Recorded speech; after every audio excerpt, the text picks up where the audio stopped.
Alhamdulillah. Alhamdulillahilladzi wajaba alaina bi ni'matil iman wal islam. Syahadatan tunjina min yaumina hadha. Asyhadu an la ilaha illallah wahdahu la syarikalah. Wa asyhadu anna Muhammadan abduhu wa rasuluh. Allahumma salli wa sallim wa barik ala sayyidina Muhammad wa ala ali Muhammad. Amma ba'du, fa ya ibadallah, ittaqullaha haqqa tuqatih wa la tamutunna illa wa antum muslimun.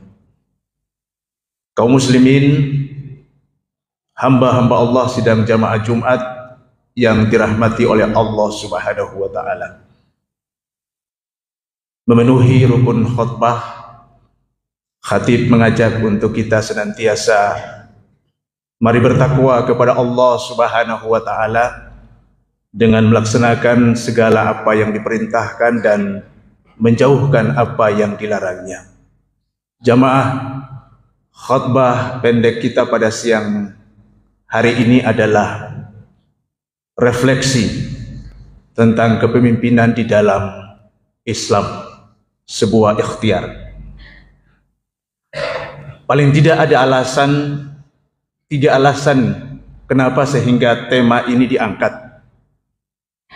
Pertama adalah setiap kita adalah pemimpin, baik dalam unit yang paling terkecil, keluarga, naik dalam unit lingkungan, RT, RW, naik lagi dalam level kota, wali kota, dalam level provinsi, sampai pada level kepala negara.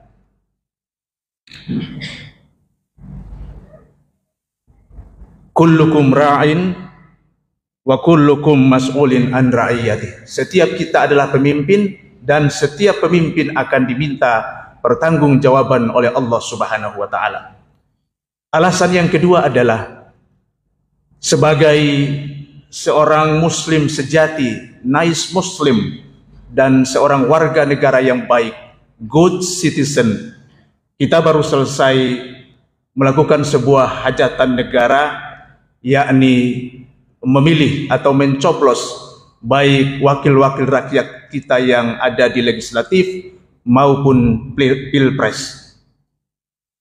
Dan itu berkaitan dengan alasan yang ketiga adalah hari ini ada himbauan dari organisasi-organisasi keagamaan maupun MUI untuk menyampaikan khutbah yang damai, yang rukun, yang mempersaudarakan antara kita semuanya. Jamaah yang dirahmati oleh Allah Subhanahu wa taala. Kepemimpinan adalah merupakan sebuah ajaran yang sangat fundamental dalam ajaran agama kita. Jadi Islam ini tidak hanya berbicara tentang hal-hal yang berkaitan dengan kepercayaan kepada Allah, hal yang berkaitan dengan eskatologis, surga, neraka. Islam juga tidak hanya berbicara tentang masalah interaksi, masalah membentuk rumah tangga, masalah warisan, tapi Islam juga berbicara tentang bagaimana menyeleksi seorang pemimpin, baik dalam unit yang paling terkecil maupun pada skala yang paling besar.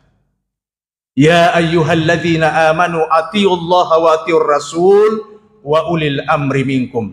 Hai orang-orang yang beriman, taatlah kepada Allah, taatlah kepada Rasul, dan orang-orang yang diberikan amanah untuk memerintahkan kamu. Karena itu, kalau sebagai seorang nice muslim, sebagai seorang muslim sejati, dia mengabaikan tentang bagaimana memilih atau menyeleksi daripada seorang pemimpin, boleh jadi ada dua hal yang menjadi pertimbangan. Yang pertama adalah dia tidak memahami ajaran agama Islam itu secara komprehensif, dan yang kedua adalah dia mendegradasi daripada ajaran agama Islam itu sendiri. Nah, karena itu jemaah yang dirahmati oleh Allah, Kita mengenal dalam Islam, ya, penjelasan tentang fikih itu bermacam-macam. Ada yang disebut dengan fikih ibadah, yang berkaitan dengan bagaimana urusan kita dengan Allah tentang ibadah. Ada juga tentang fikih muamalah, yang membahas tentang interaksi antara sesama manusia. Ada juga tentang fikih munakahah, yang berbicara tentang bagaimana kita membentuk sebuah rumah tangga sakinah, mawaddah, warahmah, bagaimana tata cara bercerai, bahkan bagaimana tata cara rujuk kembali. Ada juga fikih jinayah yang kaitan dengan kejahatan-kejahatan, zina, membunuh dan lain-lain sebagainya. Tapi kita juga mengenal tentang fikih siasat, fikih yang berkaitan dengan politik, tentang bagaimana mengangkat dan menjatuhkan seorang pemimpin. Nah, karena itu fikih siasat di sini bukan adalah fikih dalam kaitan dengan politik praktis, tapi kaitan dengan politik yang berkaitan dengan norma atau nilai dalam ajaran agama Islam. Itu yang pertama. Yang kedua, jamaah yang dirahmati oleh Allah, setelah kita memahami bahwa politik atau kepemimpinan itu adalah merupakan ajaran yang sangat fundamental dalam ajaran agama Islam, maka hal yang kedua adalah kita berusaha semaksimal mungkin berikhtiar untuk mencari figur pemimpin tersebut, baik pada level yang paling bawah maupun pada level dalam konteks yang lebih besar. Nah, bagaimana caranya? Islam memberikan tuntunan kepada kita semuanya bahwa proses untuk kita memilih atau kita mencari seorang pemimpin itu dengan menggunakan 3 prinsip. Innas sam'a wal basara wal fu'ada. Yang pertama adalah innas sam'a, gunakan instrumen telinga atau pendengaran yang diberikan oleh Allah Subhanahu wa taala kepada kita untuk menghimpun informasi yang lebih detail tentang orang tersebut. Gunakan telinga dan pendengaran kita untuk mendengarkan tentang apa visi misinya, apa program-program kerjanya, bagaimana cara dia untuk meningkatkan kualitas umat ini, bagaimana tentang pendidikan, tentang kesehatan, tentang kesejahteraan umat. Itu semua adalah merupakan prinsip-prinsip yang harus kita dengar. Karena itu Allah memberikan instrumen telinga innas sam'a untuk apa? Untuk kita menganalisis, ya, sebagai seorang pemilih yang cerdas.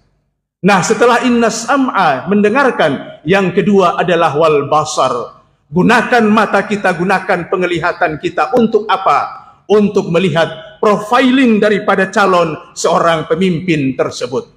Apakah, bagaimana ucapannya, bagaimana perbuatannya, apakah ucapan dan perbuatannya itu sesuai atau tidak? Itu semua dianjurkan oleh ajaran agama kita. Dan setelah mendengar, setelah melihat atau menyaksikannya, maka yang terakhir adalah prinsip dalam Islam adalah wal fu'adat. Gunakan hati nurani kita. Apakah orang seperti itu layak untuk kita jadikan sebagai seorang pemimpin atau tidak, baik pada level yang kecil maupun pada level yang paling tinggi. Nah, karena itu jemaah yang dirahmati oleh Allah Subhanahu wa taala, karena hati ini juga adalah merupakan pemandu bagi kita untuk bisa membedakan mana yang baik dan mana yang buruk. Allah Subhanahu wa taala memberikan Al-Qur'an dan Al-Hadis untuk bisa memisahkan mana yang baik dan mana yang buruk. Tapi di luar dari Al-Quran dan Hadis, ada satu instrumen yang diberikan oleh Allah Subhanahu wa taala kepada kita manusia, yakni hati nurani. Karena itu, seorang manusia tidak mungkin dia akan melupakan bisikan-bisikan daripada kalbu, bisikan dari hati nurani yang merupakan bimbingan atau cahaya dari Allah Subhanahu wa taala. Karena itu, ketika kita berbuat salah, ketika kita berbuat khilaf, ketika kita berbuat dosa, maka hati nurani kita ini kemudian tidak tenang. Itu artinya hati kita itu masih hidup.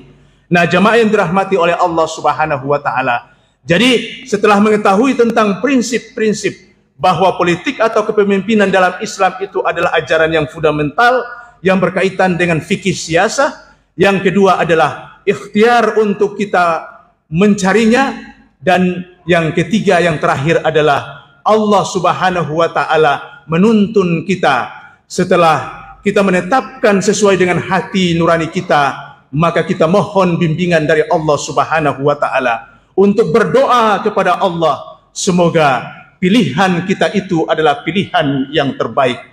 Allah Subhanahu wa taala menuntun kita dengan doa, Allahumma rzuqna imaman adilan, Allahumma la tusallit alaina la yahafuka wa la yarhamna. Ya Allah, kirimkanlah kepada kami pemimpin yang adil. Allahumma la tusallit alaina la yahafuka wa la yarhamna. Ya Allah, jangan engkau jadikan kami pemimpin yang tidak takut kepadamu ya Allah. Allahumma la tusallit alaina la yahafuka wa la yarhamna. Ya Allah, jangan engkau kirimkan kepada kami pemimpin yang tidak takut kepadamu ya Allah dan tidak sayang kepada kami.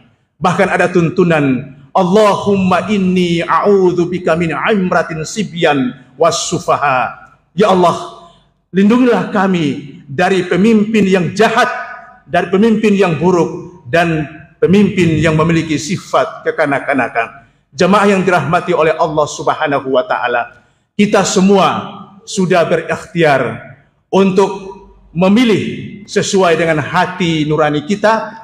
Kemudian kita berdoa kepada Allah Subhanahu wa taala, semoga pada saatnya nanti real count, siapapun yang terpilih, baik pada level presiden maupun wakil-wakil rakyat, sekali lagi jangan sampai kemudian memecah persaudaraan kita. Jemaah yang dirahmati oleh Allah Subhanahu wa taala, bukankah Isra Mi'raj kemarin melalui simbol salat dan masjid ini mengajarkan kepada kita, setelah kita melepaskan sendal masuk di masjid, maka hal pertama yang kita lakukan adalah kita mengarahkan wajah kita kepada satu titik. Artinya apa jamaah yang dirahmati oleh Allah Subhanahu wa taala? Ajaran masjid ini mengajarkan kepada kita bahwa tidak penting dari mana kita datang. Setiap jamaah bisa saja datang dari arah barat, tapi satu titik yang dia hadapkan adalah kiblat. Dia datang dari arah timur, tapi yang dia hadapkan adalah satu titik. Dari utara dan selatan, yang dia arahkan juga adalah satu titik. Itu artinya komitmen keislaman kita. Saya 01, tapi saya adalah seorang muslim. Saya 02, tapi saya adalah seorang muslim. Saya 03, tapi saya adalah seorang muslim. Syekh Muhammad Abdu menyebutkan, ana muslimun qabla kulli syai'in. Sebelum kita melakukan sesuatu, maka kita sadar bahwa kita adalah seorang muslim. Jemaah yang dirahmati oleh Allah Subhanahu wa taala, mudah-mudahan dengan prinsip-prinsip etik dan prinsip-prinsip moral seperti ini menjadikan kita sebagai seorang muslim yang sejati dan sebagai seorang warga negara yang baik. Bahwa setiap kita telah memperjuangkan siapa yang ingin kita perjuangkan dengan segala hati, tenaga dan pikiran kita. Tapi setelah kita perjuangkan, maka yang terakhir adalah kita menerima takdir dari Allah Subhanahu wa taala. Boleh jadi segala sesuatu yang kita anggap buruk itu di hadapan Allah Subhanahu wa taala itu baik bagi kita, dan boleh jadi sesuatu yang kita anggap baik itu adalah buruk bagi kita. Barakallahu li wa lakum fil Qur'anil azim. Wa nafa'ani wa iyyakum bima fihi minal ayati wa zikril hakim wa taqabbala minni wa minkum tilawatahu innahu huwas sami'un alim. Allahumma salli wa sallim ala sayyidina wa nabiyyina Muhammadin wa ala ali sayyidina Muhammad.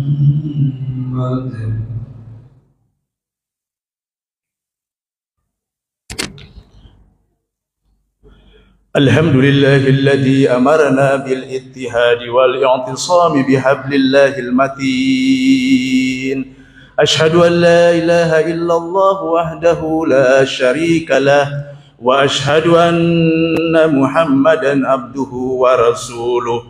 Allahumma salli wa sallim wa barik ala sayyidina Muhammad wa ala ali Muhammad. Amma ba'du fa ya ibadallah ittaqullaha haqqa tuqatih wa la tamutunna illa wa antum muslimun.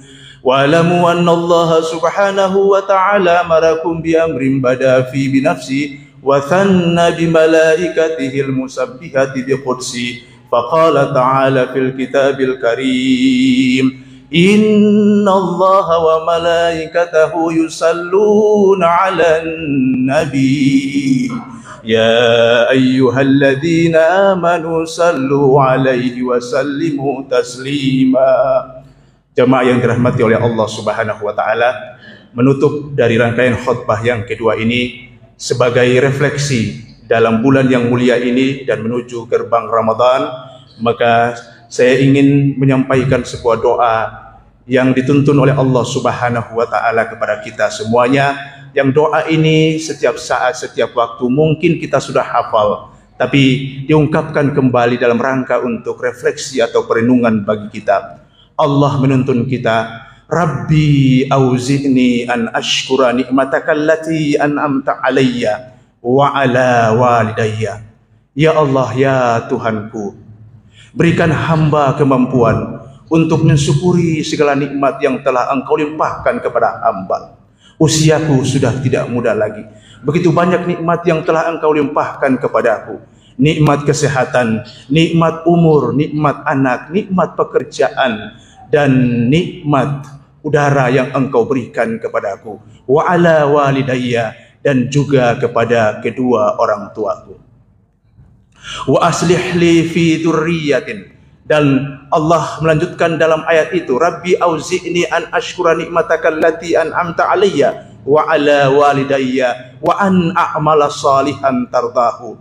Ya Allah, di sisa-sisa usia yang hamba jalani ini, hamba mohon kepadamu ya Allah, berikan kemampuan kepada hamba untuk mengisi sisa-sisa usia hamba ini dengan amal-amal kebajikan yang Engkau ridai. Wa aslih li fi dzurriyyatin. Ya Allah, hamba mohon tuntun ucapan hamba ya Allah, tuntun perbuatan hamba ya Allah, agar perbuatan dan ucapan hamba menjadi teladan bagi anak-anak cucu dan teladan bagi anak-anak atau generasi-generasi yang akan datang.